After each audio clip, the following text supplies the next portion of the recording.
Selamat datang di kanal Sejarah Selamanya.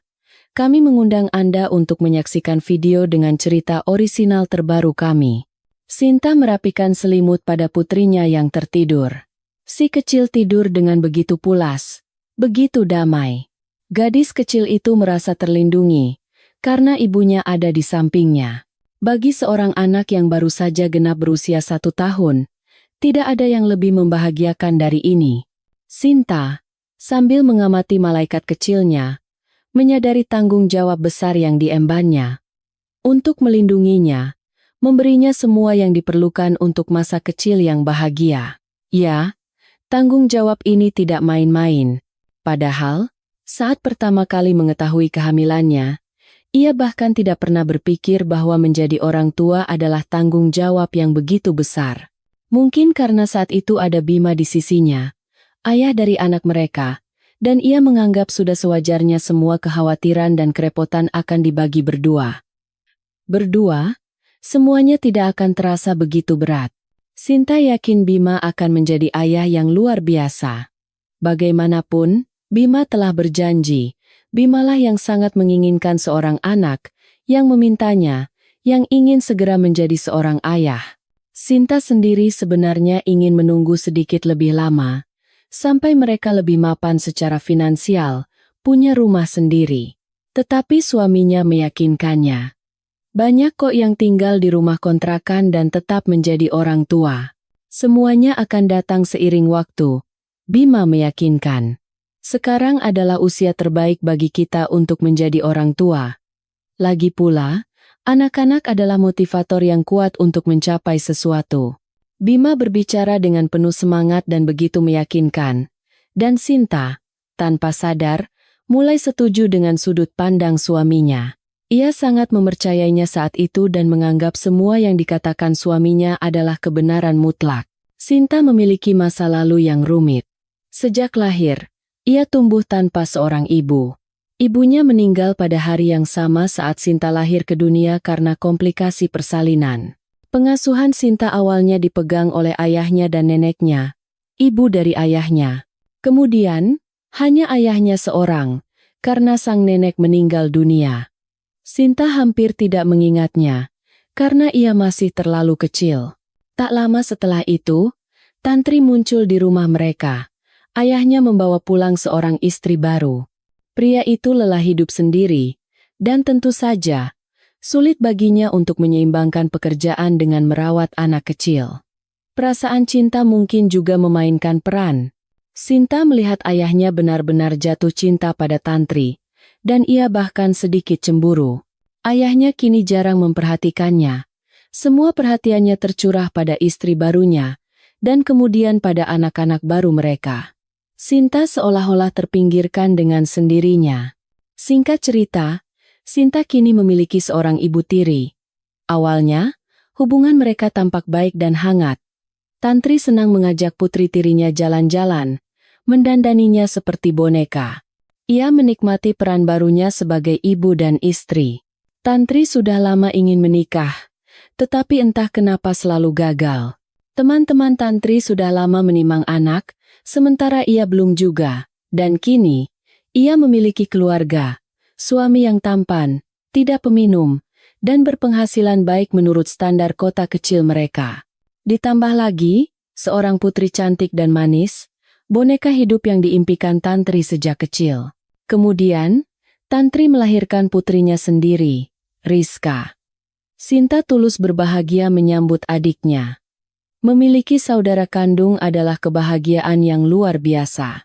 Namun, gadis kecil itu segera menyadari bahwa ibu tirinya, dan yang paling menyakitkan, ayahnya, kini mencurahkan seluruh perhatian dan cinta mereka pada Rizka. Tantri benar-benar larut dalam kebahagiaan menjadi ibu yang telah lama ditunggu-tunggunya. Sinta hanya mendapatkan perintah-perintah singkat dan teguran. Teguran karena terlalu berisik, piring yang belum dicuci, atau kamar yang tidak rapi. Ayahnya pulang kerja, menyapa putri sulungnya dengan tatapan acuh tak acuh, lalu segera bergegas ke boks bayi Rizka. Mereka berdua, ayahnya dan Tantri, akan berdiri di sana, berbisik membahas bagaimana si kecil melewati harinya, dan mengagumi keajaiban mereka. Sinta pernah mencoba bergabung. Ia juga menyayangi adiknya, tetapi ia dengan cepat merasa menjadi orang asing. Ia seperti roda kelima dalam gerobak keluarga ini. 2 tahun setelah kelahiran Rizka, Sinta mendapatkan seorang adik laki-laki, Budi. Ayahnya berseri-seri karena bahagia. Tentu saja, putra yang ditunggu-tunggu telah lahir. Pewaris, kebanggaan, dan penopang keluarga. Ibu tirinya juga sangat menyayangi si bungsu. Sekarang, Sinta menjadi semacam pengasuh untuk Rizka. Ibu tirinya tidak pernah peduli apakah Sinta sudah mengerjakan PR, apakah ada kegiatan ekstrakurikuler setelah sekolah, atau apakah ia ingin bermain dengan teman-temannya. Tidak. Jika Tantri butuh waktu luang, Rizka akan diserahkan ke tangan Sinta tanpa diskusi. Kemudian, ketika Budi sudah lebih besar, Sinta harus mengasuh 2 anak kecil sekaligus. Dan gadis itu tidak pernah menerima ucapan terima kasih atas usahanya. Itu dianggap sebagai kewajibannya. Sinta sangat ingin dipuji, agar ayah dan Tantri sedikit saja menghargai apa yang ia lakukan. Tugas itu sama sekali tidak mudah, mengawasi 2 balita yang lucu tetapi sangat aktif dan penuh rasa ingin tahu. Mata harus selalu awas. Rizka dan Budi adalah kesayangan semua orang. Mata ayahnya bersinar dengan cara yang istimewa saat menatap mereka. Tantri juga tidak bisa menahan senyum saat berinteraksi dengan anak-anaknya. Sementara Sinta, ia seolah-olah menjadi orang asing di rumahnya sendiri. Pendapatnya tidak pernah didengar. Masalahnya tidak ada yang mau mendengarkan. Apalagi keinginan dan impiannya tidak pernah dipertimbangkan. Sinta terbiasa menjadi nomor 2. Rasanya sakit, sedih, dan tidak nyaman. Bagaimanapun ia berusaha, ia tidak pernah bisa mendapatkan persetujuan dari ibu tirinya.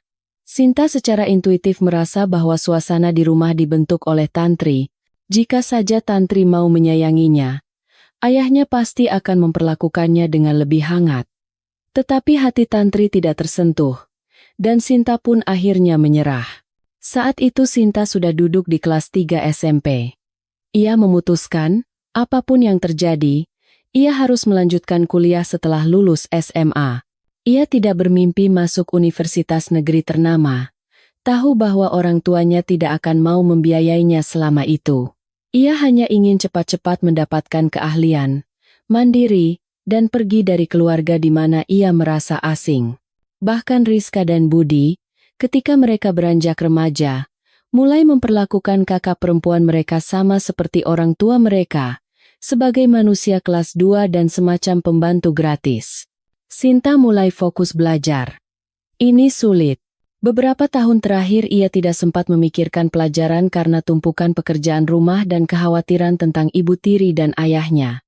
Dari seorang siswi yang selalu mendapat nilai bagus, ia merosot menjadi siswi dengan nilai pas-pasan. Kini, Sinta bekerja keras mengejar ketertinggalan.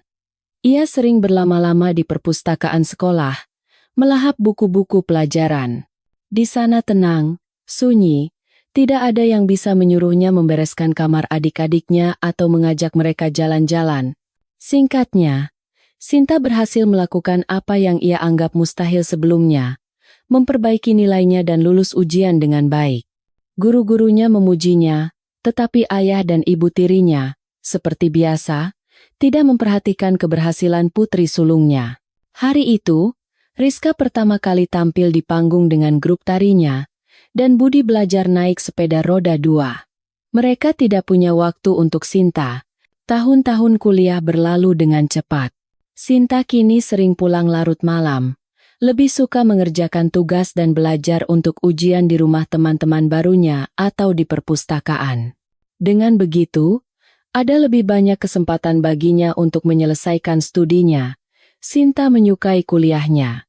Ia belajar dengan mudah dan senang. Dan setiap hari ia semakin yakin telah membuat pilihan yang tepat. Ia ingin segera bekerja. Sinta tahu ia akan menjadi guru sekolah dasar yang hebat, dan pengalaman magang di beberapa sekolah hanya memperkuat keyakinan itu. Anak-anak mendengarkan Sinta dengan saksama. Ia tahu cara mendekati setiap anak, bahkan murid yang dianggap sulit oleh guru lain. Kelasnya mudah menyerap materi karena Sinta tahu cara menjelaskannya dengan sederhana dan menarik, sehingga mereka benar-benar paham. Singkatnya, Sinta tidak sabar untuk mulai bekerja, dan sama kuatnya, ia ingin segera pindah dari rumah orang tuanya, menjadi mandiri, dan tidak lagi merasa asing di rumahnya sendiri.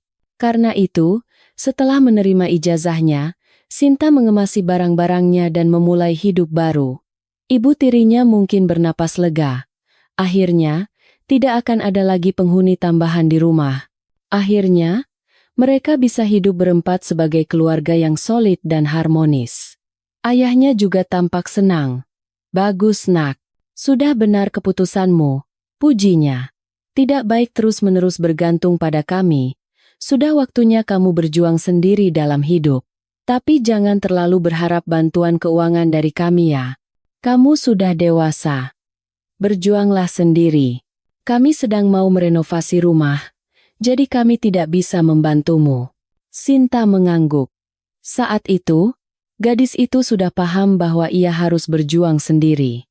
Tidak ada gunanya mengharapkan bantuan dari keluarganya. Tidak ada yang mencintainya di sini. Tidak ada yang mengkhawatirkannya. Bahkan rumah tempat ia dibesarkan telah dibalik nama atas nama Tantri dan ayahnya. Ibu tirinya yang bijaksana itu bergerak cepat agar gadis asing ini tidak mendapatkan apa-apa, dengan mengurus semua surat-surat yang diperlukan.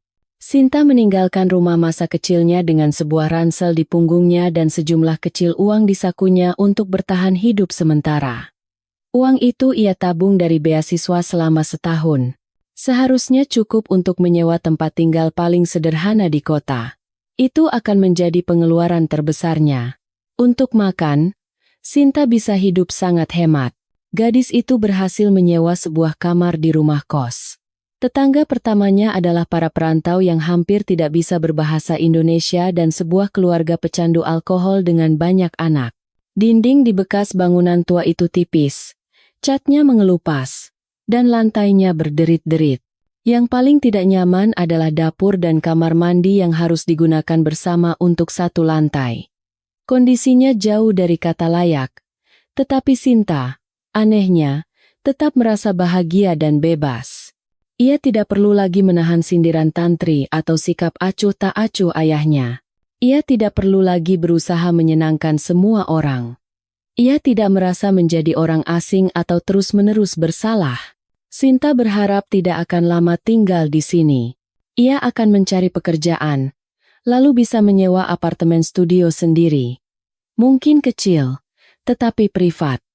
Dan saat itulah, kehidupan yang indah akan benar-benar dimulai. Sinta mulai mencari pekerjaan. Ijazahnya cum laude, dan ia memiliki surat rekomendasi yang sangat baik dari kepala sekolah tempat ia magang. Sinta bersemangat untuk bekerja, mengajar anak-anak. Namun, ia menghadapi kesulitan yang tidak ia duga. Di sekolah-sekolah swasta dan internasional bergengsi yang menawarkan gaji bagus, mereka membutuhkan guru berpengalaman. Sinta belum punya pengalaman kerja sehari pun. Beberapa sekolah negeri bersedia menerimanya, tetapi gajinya sangat kecil, mengingat ia belum memiliki pengalaman. "Harus dimulai dari suatu tempat, kan?" kata kepala sekolah salah satu sekolah itu, berusaha meyakinkan lulusan muda itu. "Nanti setelah bekerja beberapa lama, pengalaman bertambah, tunjangan juga akan naik. Kenapa harus terburu-buru? Masa depanmu masih panjang." Sinta hanya menggelengkan kepala. Kepala sekolah itu tidak tahu situasinya. Sinta tidak bisa menunggu. Ia butuh uang sekarang. Gadis itu hampir putus asa. Ia punya rencana yang jelas, gambaran yang pasti tentang bagaimana hidupnya akan berjalan. Dan kini, semuanya hancur, bertabrakan dengan kenyataan hidup. Tinggal lama di kos-kosan itu berbahaya dengan tetangga seperti itu. Uangnya sudah menipis, bahkan untuk makan. Sinta butuh gaji yang jauh lebih besar dari yang ditawarkan. Dan gadis itu memutuskan untuk mencoba peruntungan di bidang yang sama sekali berbeda. Sinta menjadi penjual di pasar. Ia diterima bekerja oleh Bu Lina, seorang wanita parubaya dengan rambut pirang dicat dan pandangan bisnis yang tajam. Bu Lina memiliki beberapa kios di pasar. Ia menjual pakaian yang dibelinya dengan harga murah dari sebuah pabrik di Turki. Kualitasnya cukup baik, dan dagangannya laris manis.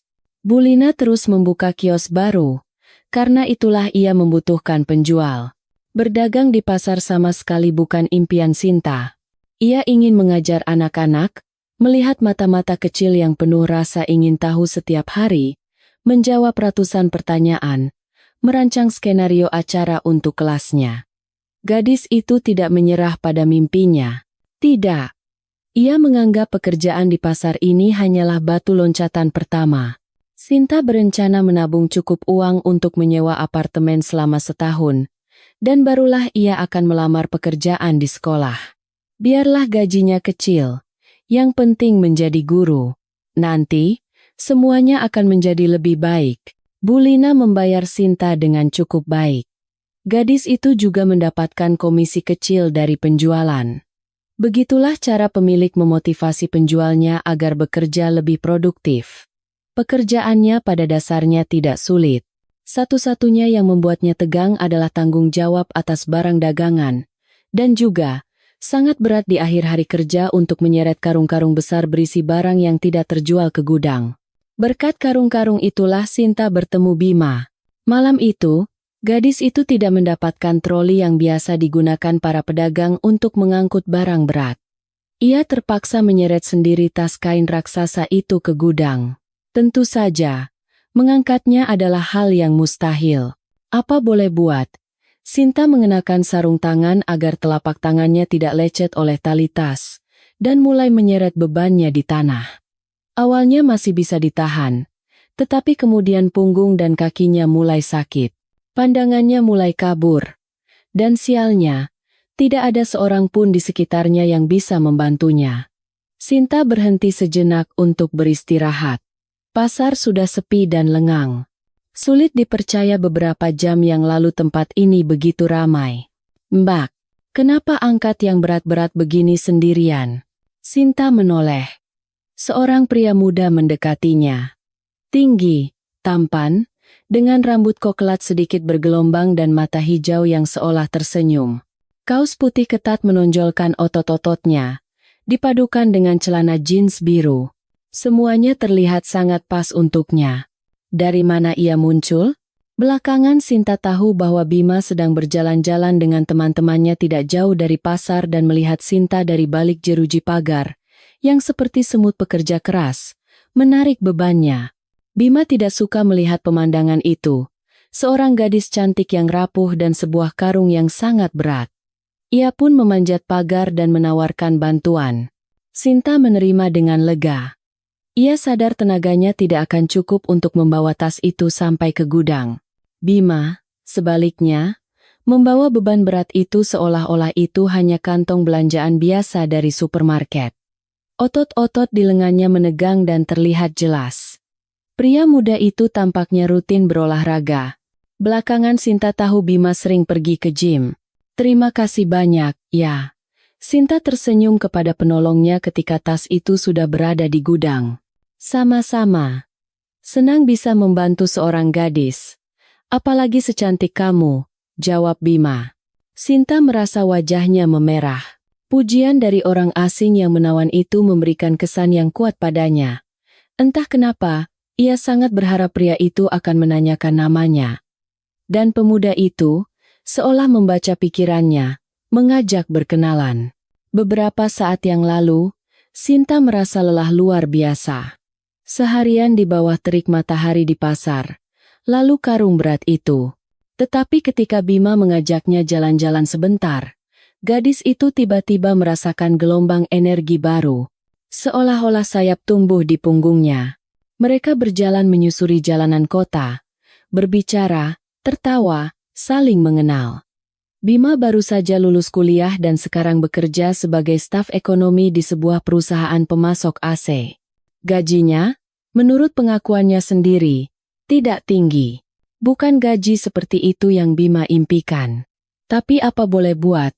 Sebagai lulusan baru tanpa pengalaman, Tidak ada perusahaan yang mau menerimanya dengan gaji tinggi. Sinta sangat memahami kenalan barunya itu. Ia sendiri berada dalam situasi yang sama. Bedanya, Bima mendapat dukungan dari ibunya. Ia tinggal bersamanya, ibunya yang membayar tagihan listrik dan air, serta membeli bahan makanan. Jadi, Bima bisa bekerja dengan gaji kecil, asalkan sesuai dengan jurusannya, untuk mendapatkan pengalaman. Nanti, ia akan mencari yang lebih baik. Sementara Sinta, ia harus bertahan hidup dan berjuang sendiri. Ia tidak bisa mengharapkan bantuan dari ayah dan ibu tirinya. Bima, setelah mendengar cerita Sinta, semakin bersimpati padanya. Mulai sekarang, aku ingin menjagamu, katanya pada gadis itu. Tahu tidak, aku benar-benar butuh seseorang untuk dijaga. Mereka mulai berkencan. Setiap hari setelah bekerja, Bima datang ke pasar. Ia membantu Sinta membereskan barang-barang dan membawanya ke gudang. Kemudian mereka berjalan-jalan, kadang-kadang menonton film di bioskop, kadang-kadang pergi ke taman di ujung kota, atau berjalan di sepanjang tepi sungai sambil bergandengan tangan. Bima terkadang mengeluh tentang bosnya yang galak, gajinya yang rendah, dan ibunya yang tidak mau mengerti bahwa putranya sudah dewasa dan masih mencoba mengaturnya seolah-olah ia masih berusia 12 tahun. Sinta berusaha mendukung kekasihnya sebaik mungkin. Gadis itu benar-benar bahagia saat itu. Tentu saja, akhirnya ada seseorang yang peduli padanya. Bima memberinya bunga, mengajaknya ke kafe, menanyakan kabarnya. Rasanya begitu baru dan menyenangkan. Kepala Sinta bahkan pusing karena kebahagiaan yang meluap-luap. Ia tidak percaya semua ini terjadi padanya. Bima pindah ke tempat Sinta. Saat itu, Sinta sudah menyewa apartemen studio yang layak dan nyaman di daerah pinggiran kota, tidak jauh dari pasar. Kos-kosan kumuh dengan tetangga yang meragukan telah menjadi masa lalu. Kepindahan Bima terjadi secara alami dan bertahap. Awalnya Bima hanya menginap. Lalu perlahan-lahan apartemen itu mulai dipenuhi barang-barangnya. Sikat gigi, alat cukur, beberapa pakaian. Sinta sendiri yang menawarinya untuk tinggal selamanya. Ia suka tertidur dan bangun dalam pelukan Bima, suka membuatkannya sarapan, suka merasakan perhatian dan cintanya. Jadi, mengapa mereka harus berpisah jika bisa hidup bersama? Bima senang bisa pindah dari rumah ibunya. Aku sudah muak dengan semua tuntutannya, keluhnya kepada kekasihnya. Dari ceritanya, Ibu Bima adalah wanita yang dominan dan terbiasa mengendalikan segalanya. Sinta bahkan sedikit takut bertemu dengannya. Bima terus bekerja di kantor lamanya. Tugasnya adalah membuat kalkulasi, pekerjaan yang membosankan, tidak terlalu menarik, dan tidak memerlukan kualifikasi tinggi. Gaji Bima sekitar sepertiga dari gaji Sinta. Gadis itu khawatir Bima akan merasa rendah diri karena hal itu. Ia tidak ingin apapun merusak hubungan mereka. Tetapi Bima mengatakan bahwa ini hanyalah permulaan. Nanti kalau sudah punya pengalaman, aku akan cari yang lebih baik dengan pendidikanku. Itu bukan masalah. Hanya saja perusahaan enggan merekrut lulusan baru. Sinta setuju dengan setiap kata kekasihnya. Bima benar. Ia sendiri mengalami situasi yang sama. Bedanya, ia terpaksa bekerja di pasar karena tidak punya dukungan keluarga seperti Bima. Ibunya, bagaimanapun karakternya, tetap membantu putranya, meskipun ia juga banyak menuntut. Bagi Sinta, itu hal yang wajar bagi orang tua. Bulina, atasan Sinta yang berambut pirang, menyebut karyawannya gadis bodoh yang sedang jatuh cinta. Coba lihat. Bimamu itu enak sekali hidupnya. Duduk di kantor dari jam 9 sampai jam 5, mengurus kertas-kertas, dapat gaji kecil, dan tidak punya ambisi lebih. Dulu numpang hidup sama ibunya, sekarang pindah ke lehermu. Tidak seperti itu. Kamu salah paham. Aku salah paham? Tentu saja. Aku ini, tahu tidak, bisa membaca orang luar dalam. Sinta membela hubungannya. Baiklah. Jawab beberapa pertanyaanku. Siapa yang bayar sewa apartemen? Aku. Siapa yang mengisi kulkas dengan bahan makanan? Makanan dibeli pakai uang siapa? Uangku. Lalu, apa kontribusinya untuk anggaran kalian?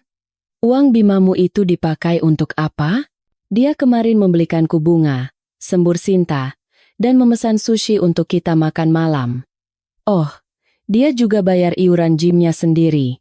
Bulina hanya tersenyum sinis dan menggelengkan kepala dengan penuh makna. Sinta berusaha tidak memedulikan perkataan teman-temannya bahwa Bima hidup dari uangnya. Itu hanya kelihatannya dari luar. Bima kan bekerja, ia punya rencana, dapat pengalaman, lalu cari pekerjaan dengan gaji lebih tinggi. Ia masih muda, masa depannya masih panjang.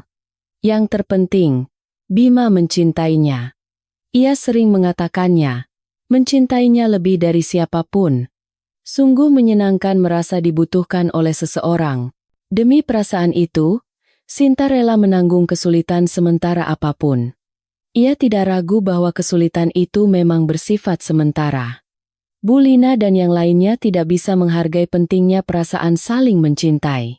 Mereka tidak pernah merasakan bagaimana rasanya tidak dibutuhkan dan menjadi orang asing di keluarga sendiri. Karena itu, mereka tidak akan mengerti betapa penting dan berharganya berada di sisi orang yang dicintai. Mereka tidak akan pernah benar-benar memahaminya. Mereka hidup bersama seperti pasangan suami istri. Bima sering mengatakan betapa bahagianya dia sekarang. Bersamamu, aku merasa kuat. Aku merasa tenang dan nyaman di sisimu. Tidak seperti di bawah tekanan ibuku. Kita saling memahami tanpa perlu banyak bicara. Ini luar biasa. Aku belum pernah merasakan hal seperti ini. Ini sangat berharga. Sinta berterima kasih pada takdir karena telah mempertemukannya dengan Bima. Bima sering pergi malam-malam ke tempat teman-temannya. Sinta tidak mengenal teman-teman itu. Bima tidak pernah memperkenalkannya. Tetapi Sinta menerima gaya hidup kekasihnya. Kamu tidak akan tertarik. Mereka hanya teman-teman tongkronganku. Kami punya perkumpulan laki-laki. Kadang-kadang laki-laki butuh kumpul seperti ini. Mengerti kan? Tentu saja Sinta mengerti. Ia suka bagaimana kekasihnya menghargai persahabatan. Dan fakta bahwa Bima punya banyak teman juga hal yang baik. Itu berarti Bima adalah orang yang menyenangkan dan mudah bergaul. Lagi pula, Sinta tidak pernah kekurangan perhatian darinya. Jadi, cemburu pada teman-teman Bima adalah hal yang konyol. Suatu malam, Bima pulang dengan keadaan kacau. Raut wajahnya kesal dan marah. Ternyata, ia baru saja bertengkar hebat dengan ibunya. Dia bilang aku tidak mandiri dan kekanak-kanakan. Bima berbagi kekesalannya dengan Sinta. Dia menyebutku tidak punya pendirian. Bayangkan, ibu kandungku sendiri. Dia selalu memarahiku sejak kecil. Aku tidak pernah cukup baik untuknya. Semua yang kulakukan salah. Dia masih menganggapku anak kecil yang tidak mampu melakukan hal-hal layaknya seorang pria. Tahu tidak? Ayo kita menikah. Sinta tidak percaya dengan apa yang ia dengar. Jantungnya seolah diremas oleh tangan dingin. Napasnya tercekat. Apa katamu? Ayo kita menikah. Bima mengulanginya. Kali ini lebih tenang dan percaya diri. Sebenarnya, aku sudah lama ingin melamarmu. Hanya saja aku menunggu momen yang tepat. Lamaran ini adalah bukti cinta Bima yang paling nyata baginya. Sekarang, akhirnya, ia akan memiliki keluarga yang sesungguhnya. Mereka mulai mempersiapkan pernikahan. Itu adalah kerepotan yang menyenangkan, meskipun mereka terbatas secara finansial. Tibalah saatnya bagi Sinta untuk bertemu dengan calon ibu mertuanya. Gadis itu takut akan pertemuan ini. Dari cerita Bima, ibunya adalah wanita yang dominan, terbiasa mengendalikan segalanya. Bagaimana ia akan menerima calon menantu, apalagi yang tidak punya apa-apa, datang dari kota kecil di provinsi. Ibu Hartati, nama Ibu Bima, mengundang putranya dan calon menantunya untuk makan malam. Betapa gugupnya Sinta. Ia lama sekali memilih pakaian. Ingin terlihat elegan, berkelas, sekaligus sopan. Ibu Hartati ternyata lebih tua dari yang Sinta bayangkan. Tampaknya ia melahirkan putranya di usia yang sudah matang. Ayah dan ibu tiri Sinta jauh lebih muda. Wanita itu bersikap sangat sopan, tetapi dingin, seperti seorang ratu Inggris. Ia berbicara dengan terkendali, lebih banyak mendengarkan Bima yang bercerita, sesekali mengajukan pertanyaan. Sinta terus mencoba menebak apakah ia disukai oleh calon ibu mertuanya. Ibu Hartati sendiri menimbulkan rasa takut pada Sinta. Wanita itu sudah pensiun. Sebelumnya ia lama bekerja sebagai kepala bagian di sebuah pabrik. Posisi manajerial itu mungkin telah membentuk karakternya. Bima mengatakan ibunya terpaksa pensiun karena penyakit, sesuatu yang serius dengan jantungnya. Tetapi secara penampilan, Ibu Hartati terlihat cukup sehat. Mungkin kalian terlalu terburu-buru dengan keputusan menikah ini. Akhirnya Ibu Bima angkat bicara. Kenapa memangnya? Putranya langsung menyahut. Mungkin sebaiknya kalian lebih mapan dulu. Bima, gajimu belum cukup untuk menafkahi keluarga. Kamu belum siap. Sinta membeku. Bulu kuduknya meremang. Ia duduk diam. Tidak tahu harus berbuat apa. Satu hal yang jelas baginya. Ibu kekasihnya jelas-jelas menentang pernikahan mereka. Firasatnya tidak salah. Pasti Ibu Hartati tidak menyukai calon menantunya. Terlalu miskin, terlalu sederhana. Ibu Hartati, mantan kepala bagian yang telah membesarkan putra yang layak, memberinya pendidikan tinggi yang bergengsi dan diminati. Tentu saja, ia mengharapkan pasangan yang berbeda untuk Bima. Seorang gadis dari keluarga baik-baik, mungkin putri dari orang tua yang berpengaruh, dan disinilah Sinta. Bima berdebat sengit dengan ibunya, memberikan argumen demi argumen untuk membuktikan bahwa ia sudah cukup dewasa dan mandiri. Ibu Hartati dengan halus mengalihkan pembicaraan ke topik lain, dan malam itu berlanjut seperti biasa, tetapi suasana hati Sinta sudah hancur.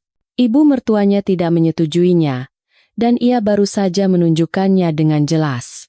Tentu saja, yang terpenting adalah Bima mencintainya, tetapi Sinta tetap berharap ibunya juga akan menerimanya.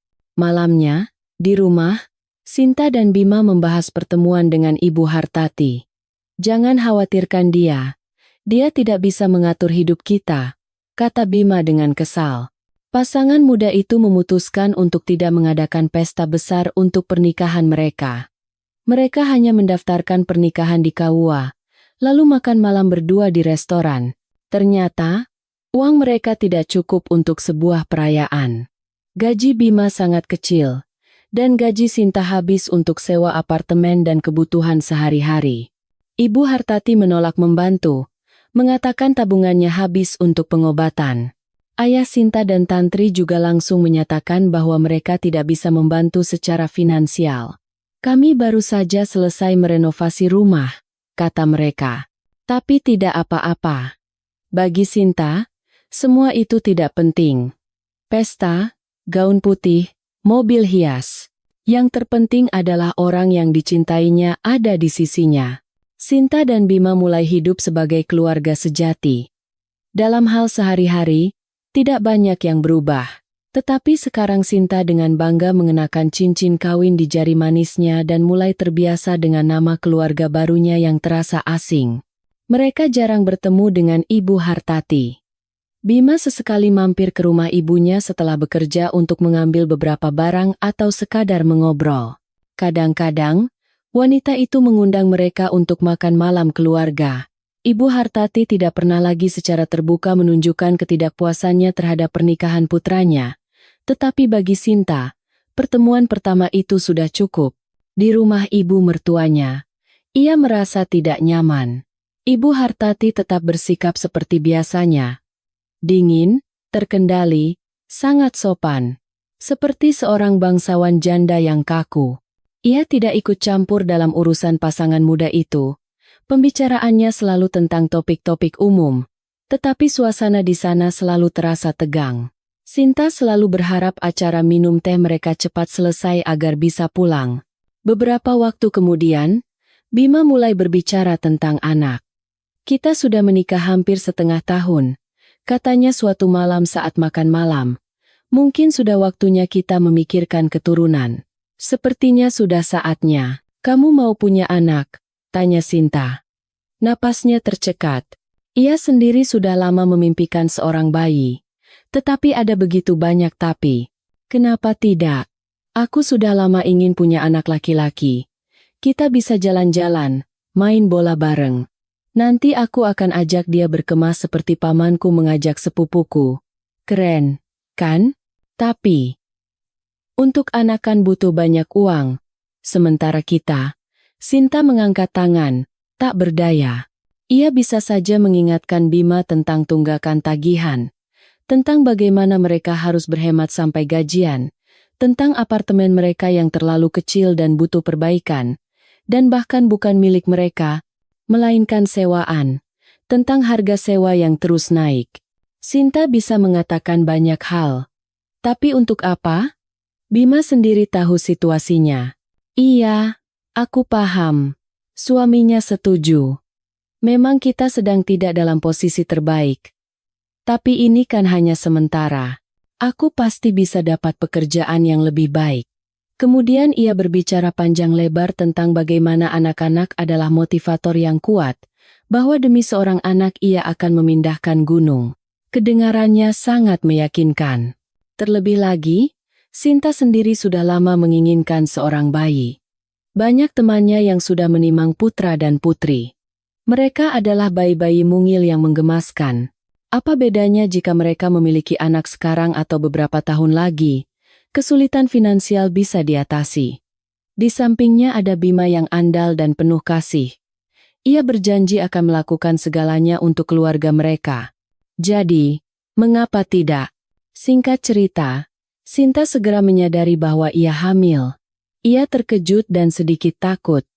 Entah kenapa ia pikir semua tidak akan terjadi secepat ini, tetapi kemudian, kegembiraan menggantikan ketakutannya. Bima sangat gembira. Ia sekarang lebih memperhatikan istrinya dari sebelumnya, membelikannya banyak buah-buahan, memastikan Sinta tidak mengangkat barang berat. Setiap malam, ia datang ke pasar menjelang tutup dan membawa semua barang berat itu ke gudang. Sinta terpaksa berhenti bekerja jauh sebelum cuti hamilnya karena ada beberapa masalah dengan kehamilannya. Dokter menyarankannya untuk lebih banyak beristirahat. Di pasar, ia harus berdiri di luar seharian dalam cuaca apapun, menjangkau barang-barang yang digantung tinggi, mengangkat kotak-kotak berat. Singkatnya, pekerjaan sebagai penjual pakaian kini kontraindikasi baginya. Dokter mengatakan itu bisa menyebabkan kelahiran prematur. Untungnya, Sinta sempat menabung sedikit untuk masa-masa sulit. Kini, tanpa penghasilannya, mereka hanya bergantung pada Bima. Bima masih bekerja dengan gaji kecilnya. Ia sepertinya mencari pekerjaan yang lebih baik, tetapi sejauh ini belum berhasil. Kerjaannya banyak, tanggung jawabnya besar, tapi gajinya segitu-gitu aja. Atau mereka minta ikut pelatihan dulu, bayar sendiri lagi, keluh Bima setiap kali pulang dari wawancara. Meskipun kesulitan keuangan, ia tidak mengurangi pertemuan dengan teman-temannya, yang sering kali menghabiskan banyak uang. Pada dasarnya, gaji kecilnya habis untuk bersenang-senang dengan teman-temannya. Dan mungkin bukan hanya dengan teman laki-laki. Sinta curiga ada perempuan di kelompok itu. Ia pernah mendengar suara perempuan saat menelepon suaminya. Bima, yang berjanji akan memindahkan gunung demi anaknya, jelas tidak menepati janjinya.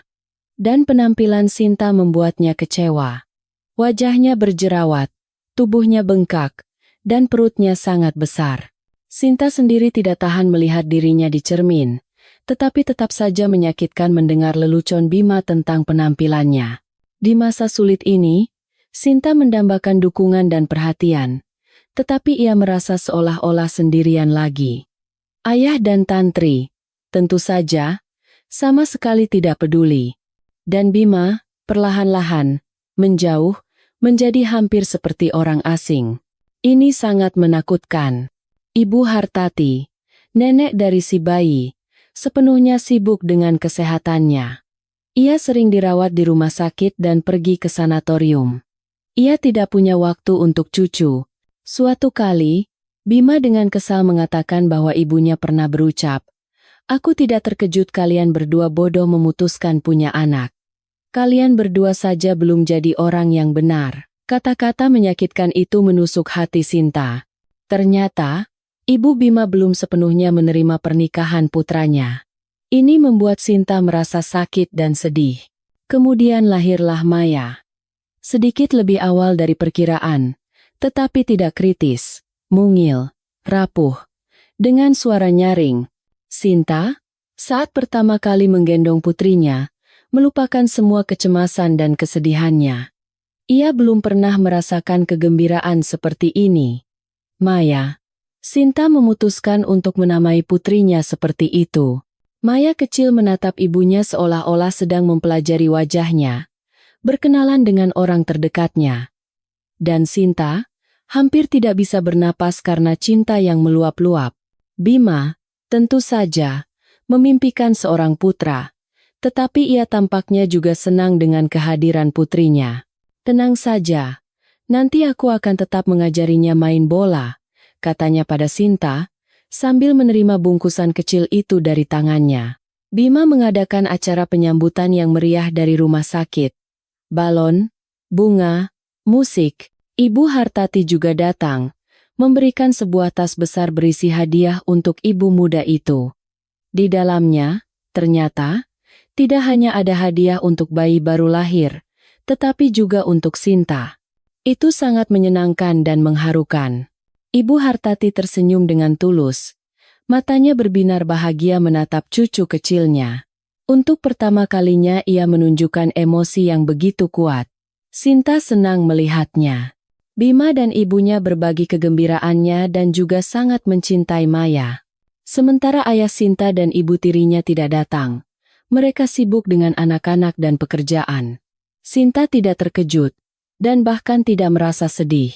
Mereka sudah lama menjadi seperti orang asing baginya. Hari-hari berlalu, penuh dengan kerepotan merawat bayi, malam-malam tanpa tidur, dan kecemasan akan si kecil. Maya ternyata bayi yang rewel. Entah karena perutnya sakit atau apa, ia sering menangis dan sedikit tidur. Ini menjadi ujian nyata bagi Sinta, tetapi ia berusaha menanggungnya dengan tabah. Bima, di sisi lain, jelas tidak membayangkan menjadi ayah seperti ini. Entah kemana perginya semua antusiasmenya tentang anak. Tangisan putrinya tidak membuatnya khawatir, melainkan jengkel. Ia pindah tidur ke ruang tamu, menutup pintu, bahkan menggunakan penyumbat telinga agar tidak terganggu oleh suara bising. "Aku harus kerja besok pagi. Aku yang cari uang. Jangan lupa itu," gerutunya pada Sinta. Jadi, Sinta tidak membantah dan tidak tersinggung. Sebaliknya, ia merasa bersalah karena tidak bisa memberikan ketenangan di rumah. Ia merasa seperti ibu yang tidak becus. Begitu banyak tugas yang menimpanya sekaligus. Putrinya terus-menerus mengotori popok, harus diberi makan sesuai jadwal, dibawa ke posyandu, dirangsang perkembangannya, dan dirawat jika sakit. Dan juga jalan-jalan setiap hari. Maya hanya bisa tidur nyenyak di luar rumah. Kadang-kadang Ibu Hartati datang, selalu membawa hadiah. Ia tersenyum pada cucunya, berbicara dengan suara lembut, dan si kecil langsung tenang. Di saat-saat itu, Sinta bisa sedikit bernapas lega. Ibu Hartati, terlepas dari sikap dingin dan kakunya, jelas sangat hangat terhadap cucunya, dan Maya, seolah merasakannya, tersenyum pada neneknya, mengulurkan tangan-tangan mungilnya. Ibu Hartati kini sedikit membantu mereka secara finansial, membelikan makanan, pakaian dan obat-obatan untuk Maya. Tetapi ia tidak bisa memberi banyak. Wanita itu sakit parah, sebagian besar uangnya habis untuk pengobatan. Dan secara fisik, Ibu Hartati juga tidak bisa banyak membantu ibu muda itu. Atau mungkin ia tidak mau. Sinta masih bingung. Ibu Bima sepertinya sangat menyayangi cucunya, tetapi terhadap menantunya, ia tetap dingin. Mungkin ia masih belum bisa menerima bahwa putranya memilih istri yang tidak selevel dengannya. Ngomong-ngomong, Bima, yang berjanji akan memindahkan gunung demi anaknya, tidak terlalu bersemangat menepati janjinya. Ia masih bekerja di pekerjaan bergaji rendah yang tidak menjanjikan. Ia tidak mau mendengar tentang pekerjaan sampingan dan tidak lagi pergi wawancara. Aku lelah, jelasnya pada Sinta. Aku sangat lelah. Bayi terus-terusan menangis. Aku tidak bisa bersantai di rumah. Bagaimana bisa melakukan apa-apa dalam kondisi seperti ini? Bima semakin sering tidak pulang malam, menghilang berhari-hari dengan teman-temannya, dari Jumat malam hingga Minggu pagi. Bar, pesta-pesta. Sementara Sinta, sendirian, berjuang dengan bayi yang rewel. Kadang-kadang ia bahkan tidak punya waktu untuk memasak atau makan, apalagi bersih-bersih. Bima juga marah karena hal ini. Rumah selalu kotor, tidak ada makanan. Aku sudah bosan dengan sosis dan mie instan. Aku kesulitan melakukan semuanya. Maya rewel, giginya sedang tumbuh. Bagaimana yang lain bisa? Semua orang punya anak, tapi rumah mereka bersih, makanan pun tersedia. Sedangkan kamu di rumah seharian. Apa sulitnya menjaga kebersihan? Mendengar kata-kata suaminya, Sinta merasa semakin tidak berguna dan bersalah. Ia berusaha sekuat tenaga, tetapi tetap saja tidak berhasil melakukan semuanya. Suatu hari Bima menyatakan bahwa ia ingin tinggal terpisah. Ibu mau dirawat di rumah sakit lagi, di Singapura. Dia akan pergi hampir sebulan. Aku akan tinggal di apartemennya sementara. Sebulan penuh? Ya. Aku perlu istirahat, menenangkan diri. Di kantor aku bekerja keras sampai malam. Lalu di rumah juga tidak ada ketenangan. Bima mengemasi barang-barangnya dan pindah. Sinta, dengan firasatnya, tahu bahwa ini adalah akhir. Entah kenapa, ia langsung berpikir tentang wanita lain. Dan ternyata itu benar. Bima memang bertemu dengan seorang wanita di sebuah klub. Sandra, namanya. Usianya 10 tahun lebih tua, janda, kaya, dan mandiri. Ia tidak punya anak dari mantan suaminya, seorang pengusaha besar. Sandra sendiri bekerja sebagai manajer keuangan di sebuah perusahaan IT dengan gaji yang sangat besar. Wanita itu bisa membeli banyak hal, termasuk kekasih muda yang tampan. Bima menaklukkannya dengan penampilan dan karismanya. Tidak ada yang aneh dengan itu. Ia masih terlihat seperti bintang sinetron. Bima bisa menawarkan masa mudanya. Sandra menawarkannya uang. Bima mengajak kenalan barunya ke apartemen ibunya, karena Sandra tidak mau mengajaknya ke rumahnya. Hubungan mereka berkembang pesat. Sinta mengetahui bahwa suaminya sedang berada di sebuah resor mahal dari media sosialnya. Bima memposting foto selfie dengan latar belakang pantai yang mewah. Sinta terkejut, tentu saja. Saat itu ia belum tahu tentang Sandra. Suaminya tidak menjawab teleponnya. Bima kembali. Ia pulang ke rumah dengan kulit kecoklatan, bersinar, dan terlihat sangat asing. Ia menjelaskan situasinya kepada istrinya. Dengar, aku belum pernah jatuh cinta seperti ini seumur hidupku. Hal seperti ini bisa terjadi. Kamu tidak boleh menahanku. Kita akan bercerai. Bagaimana denganku? Bagaimana dengan Maya? Sinta putus asa. Ia dengan panik memikirkan bagaimana ia akan hidup selanjutnya. Putrinya baru berusia 1 tahun. Terlalu kecil dan sering sakit untuk dititipkan di penitipan anak. Sinta tidak bisa bekerja. Tidak ada tempat untuk meminta bantuan. Dengan apa ia akan membayar sewa? Dengan apa ia akan membeli makanan? Gaji Bima memang kecil, tetapi setidaknya itu membantu mereka bertahan hidup. Tabungan Sinta sendiri sudah lama habis. Dan Sinta masih berharap hubungan mereka dengan Bima akan membaik. Ia mengerti bahwa mereka sedang dalam masa sulit. Kekurangan uang, bayi kecil.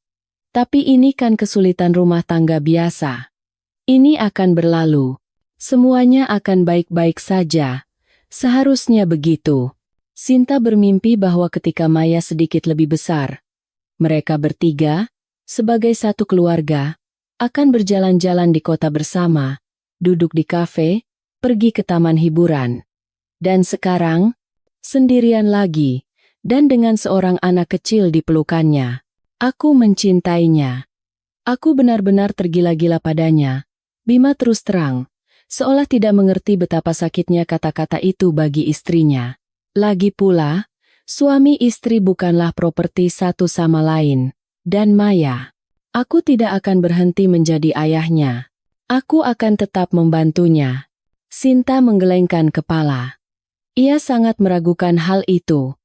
Bima, saat masih menjadi suaminya saja, tidak terlalu berusaha untuk keluarga. Apalagi sekarang, ketika ia punya wanita baru, jangan harap. Singkatnya, Bima mengemasi barang-barangnya dan pergi. Pindah ke tempat sandranya. Mungkin ia benar-benar bahagia dengannya. Sesekali, di halaman media sosialnya, muncul foto dan video dari berbagai pesta dan resor. Harus diakui, Bima terlihat sangat cocok dalam semua itu. Dan Sinta, ia ditinggalkan sendirian dengan setumpuk masalah. Pertama, ia harus membeli obat-obatan mahal untuk Maya. Kedua, waktu pembayaran sewa apartemen sudah dekat. Bantuan datang dari arah yang sama sekali tidak Sinta duga. Suatu pagi, Ibu Hartati muncul di apartemennya. Ini aneh. Ibu mertuanya tidak pernah berkunjung ke tempat mereka. Merekalah yang selalu datang ke rumahnya.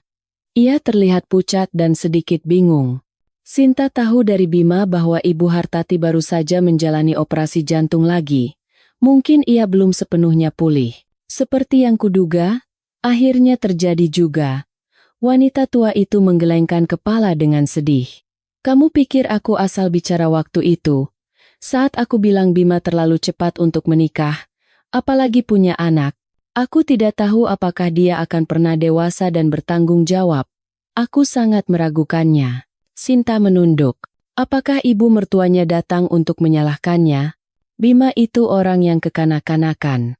Yang ia pikirkan hanya pesta dan bersenang-senang. Dia menikahimu hanya untuk membuktikan padaku bahwa dia sudah dewasa dan mandiri. Anak. Aku curiga dia menginginkan anak juga karena alasan yang sama. Tidak. Kami saling mencintai, dan saya lebih tahu. Sinta memotong dengan tegas. Saat itu, Maya yang baru bangun tidur menghampiri mereka. Melihat neneknya, si kecil tersenyum dan mengulurkan tangannya. Ibu Hartati juga tersenyum lebar. Di dekat Maya, ia sama sekali tidak terlihat seperti bangsawan yang kaku. Ibu Hartati menggendong gadis kecil itu, mendudukkannya di pangkuannya, dan mulai mengelus rambut Maya. Sebenarnya, aku datang ke sini karena ini. Kamu dan Maya jelas butuh bantuan. Aku benar, kan? Sinta mengangguk. Tidak ada gunanya menyangkal. Ia tidak bisa mengatasi situasi ini sendirian. Aku tahu kamu tidak bisa mengandalkan orang tuamu. Bima menceritakan kisahmu padaku. Menyedihkan, memang.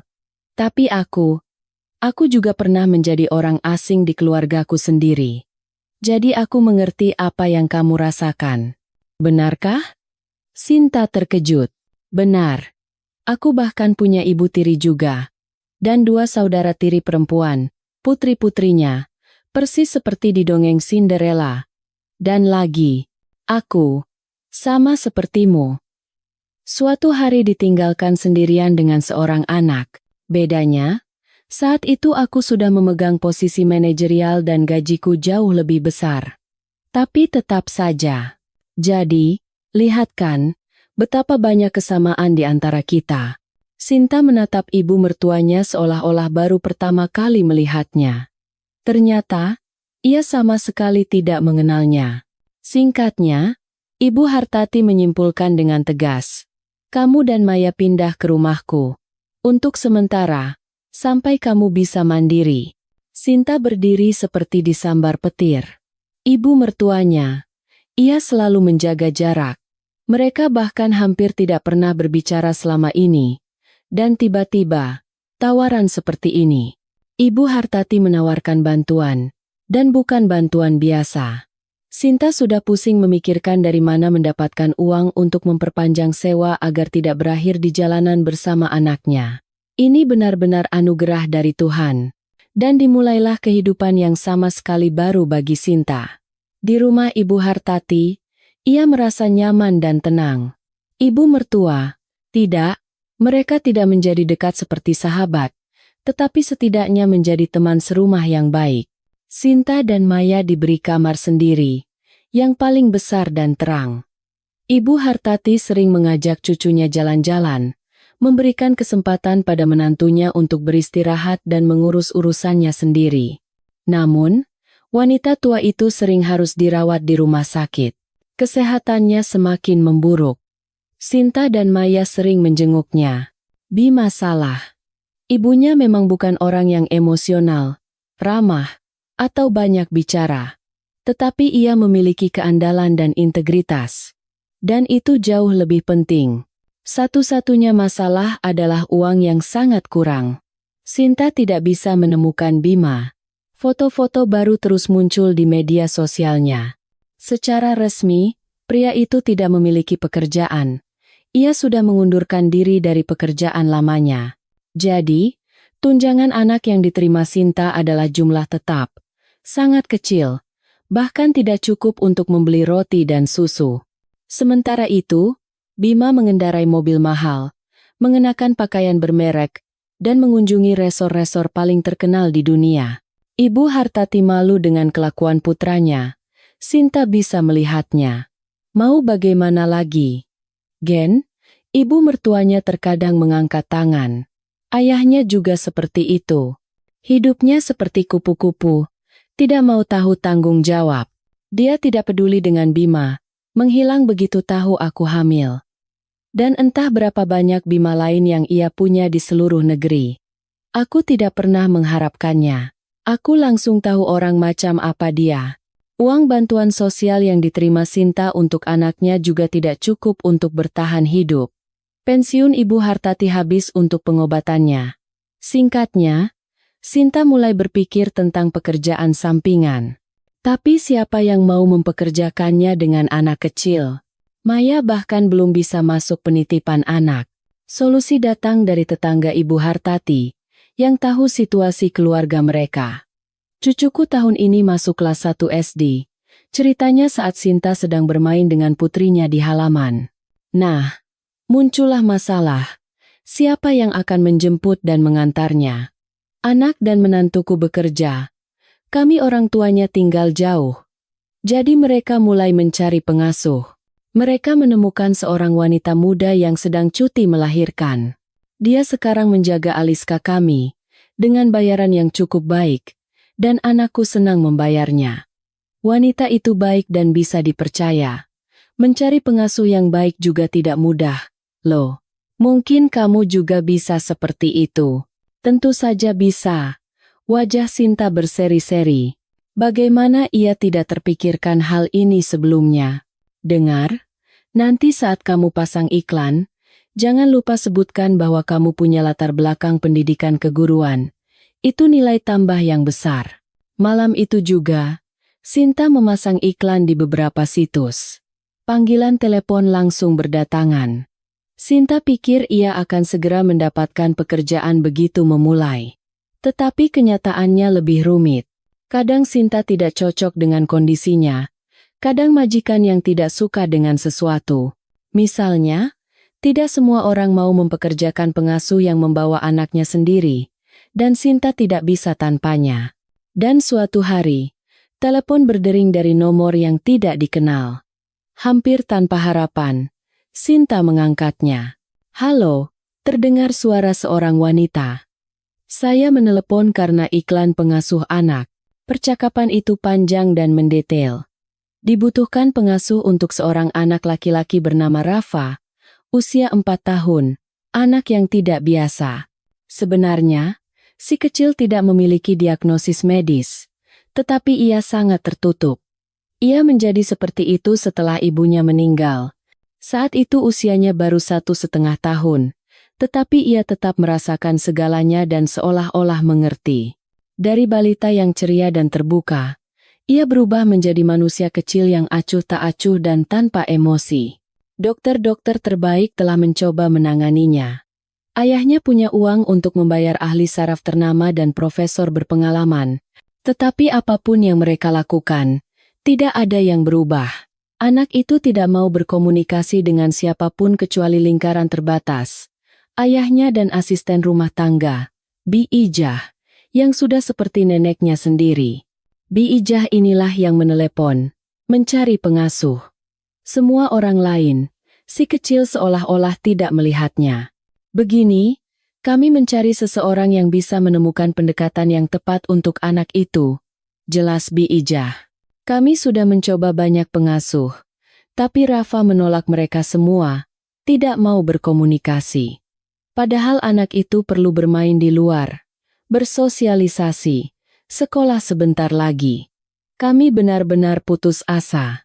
Saya dengan senang hati akan bertemu dengan Rafa, jawab Sinta. Ia menjadi tertarik. Ini seperti sebuah tantangan, tugas sulit yang harus diselesaikan. Dan Sinta sangat ingin berhasil. Tapi, Anda tahu, saya tidak sendirian. Saya punya anak. Putri saya baru berusia 1 tahun. Itu tidak masalah. Yakinkan Bi Ijah. Jika Anda cocok untuk kami, itu sama sekali tidak penting, percayalah. Dan kini, Sinta berdiri di teras sebuah rumah besar yang megah. Rasanya seperti dunia lain. Taman yang terawat, jalan setapak berkerikil, air mancur kecil di depan gerbang. Semuanya sunyi dan tenang. Sinta bahkan sedikit gugup. Pintu dibuka oleh Bi Ijah. Ia tersenyum melihat bayi di pelukan calon pengasuh itu. Manis sekali anak ini, kata asisten rumah tangga itu, mempersilakan tamunya masuk. Saya sangat berharap Anda akan tinggal bersama kami. Di ruang tamu yang luas, di atas sofa empuk, duduk seorang anak laki-laki. Mungil, sangat kurus, dengan rambut pirang dan mata gelap yang pintar, namun sangat sedih. Ini Rafa kami. Bi Ijah mengelus kepala anak itu. Sapa, nak. Anak itu tidak bergeming. Namun, ia menatap Sinta, yang tersenyum tulus padanya. Hatinya mencelos karena kasihan pada si kecil ini. Tiba-tiba Rafa melompat dari sofa, menghampiri calon pengasuhnya, dan mengelus tangan gemuk Maya. Si kecil tertawa kecil sebagai balasan, dan anak laki-laki itu tersenyum. Tampaknya sepele, tetapi Bi Ijah sampai memegangi dadanya karena luapan perasaan. Ini keajaiban. Saya sudah lupa kapan terakhir kali melihatnya tersenyum pada orang lain, selain ayahnya. Sesekali. Dan sekarang, sepertinya Anda cocok untuk kami. Dan begitulah Sinta menjadi pengasuh. Ibu Hartati senang menantunya mendapatkan pekerjaan. Pintar kamu, Sinta. Hebat.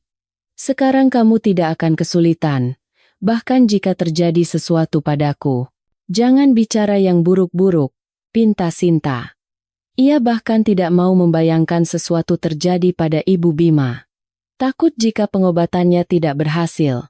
Memang tidak ada kehangatan di antara mereka. Tetapi tetap saja, Ibu Hartati, Sinta, dan Maya, mereka seperti satu tim. Sendirian melawan dunia. Bersama-sama mereka bertahan. Selain itu, hanya ibu mertuanya lah yang mengulurkan tangan bantuan di saat-saat sulit, dan Sinta tidak akan pernah melupakan itu. Setiap pagi, seorang sopir menjemput Sinta dan Maya dan mengantar mereka ke rumah Rafa. Anak laki-laki itu selalu menunggu pengasuhnya dengan tidak sabar. Sinta tahu begitu banyak permainan seru, dan yang terpenting, ia menyayanginya. Rafa. Pengasuh-pengasuh lain, mereka menyebalkan, dengan tatapan dingin dan senyum palsu. Rafa tidak tahan dengan orang seperti itu. Tapi Sinta, ia berbeda.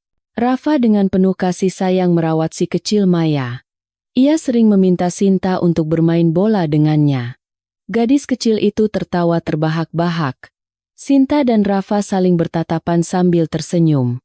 Sinta memiliki sesuatu yang tidak dimiliki oleh pengasuh-pengasuh lain yang mencoba peruntungan di rumah itu sebelumnya.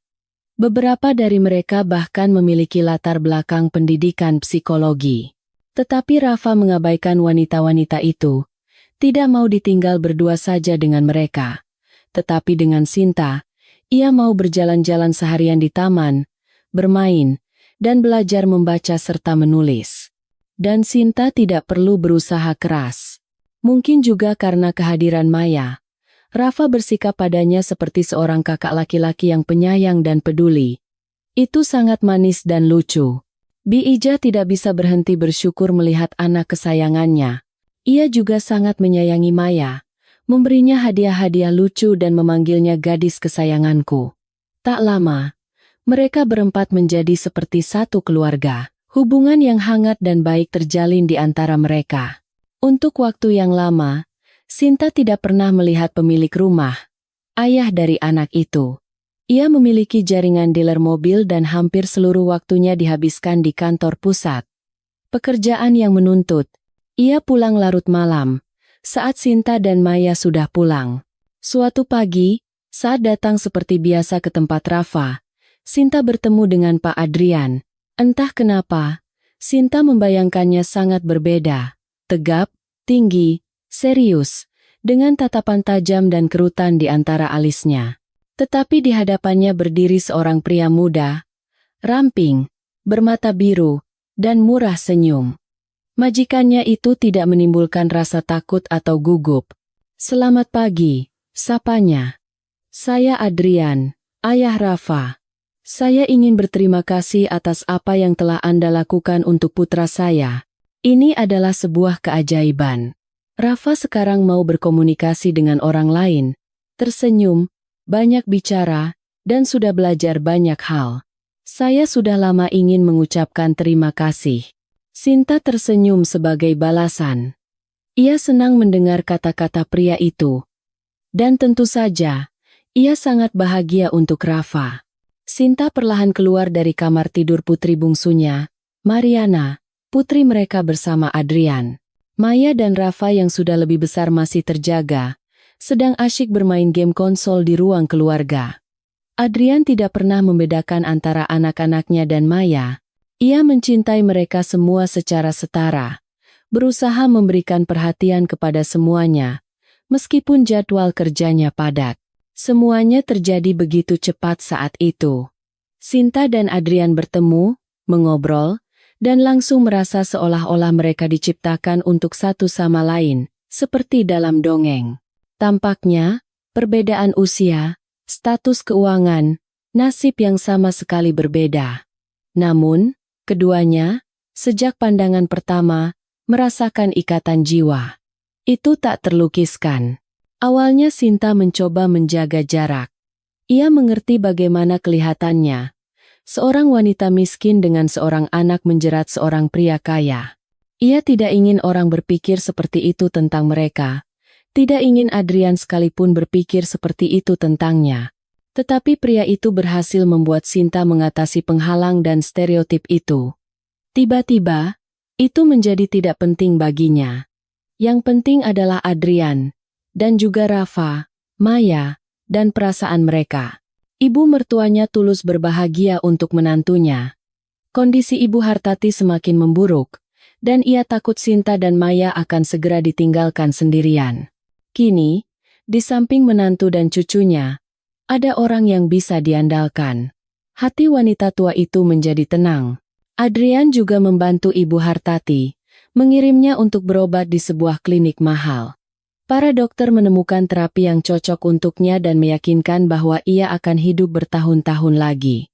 Setidaknya, ia pasti akan sempat melihat cucu-cucunya menikah. Sinta sangat berterima kasih kepada suaminya untuk itu. Ibu Hartati sering datang berkunjung, atau Sinta dan anak-anak yang datang ke rumahnya. Wanita tua itu benar-benar berseri-seri di antara anak-anak kecil. Ia bisa lama mengobrol dengan Rafa yang bijaksana atau bermain boneka dengan Maya. Ia tidak pernah bosan. Kemudian lahirlah Mariana, membawa lebih banyak kebahagiaan ke dalam keluarga. Rafa, yang sudah menjadi kakak yang berpengalaman, menjadi asisten terbaik Sinta. Dan Bima. Ia menjalani hidupnya sendiri, cerah dan indah. Masih memposting foto-foto indah di media sosial dan mengganti status hubungan satu demi satu. Dan baru-baru ini, ia menelepon Sinta. Bima tidak tahu apa-apa tentang perubahan dalam hidup Sinta. Ia sudah lama tidak berkomunikasi dengan ibunya. Ibu Hartati, begitu mendengar suara putranya, akan langsung memarahinya karena telah mengkhianati keluarganya.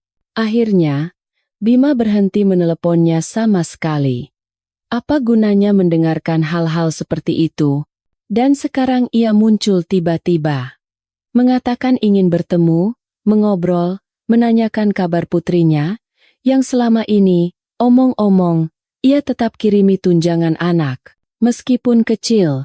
Tapi tetap saja. Sinta tersenyum mendengarkan mantan suaminya. Ia sangat mengenal Bima dan mengerti apa yang diinginkannya. Bima suka pamer dan membuat kesan.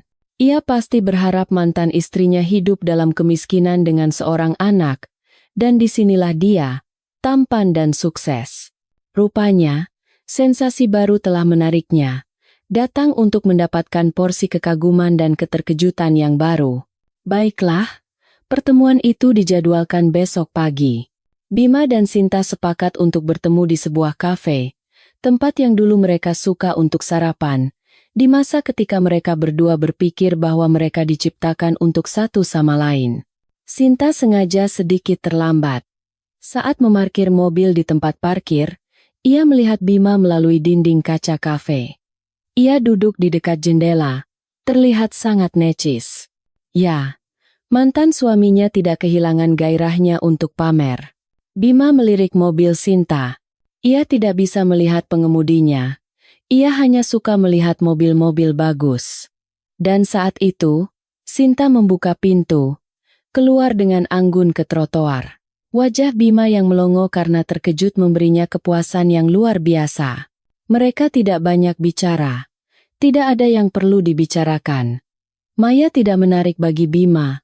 Ternyata, ia tidak ingin bertemu putrinya. Itu lebih baik.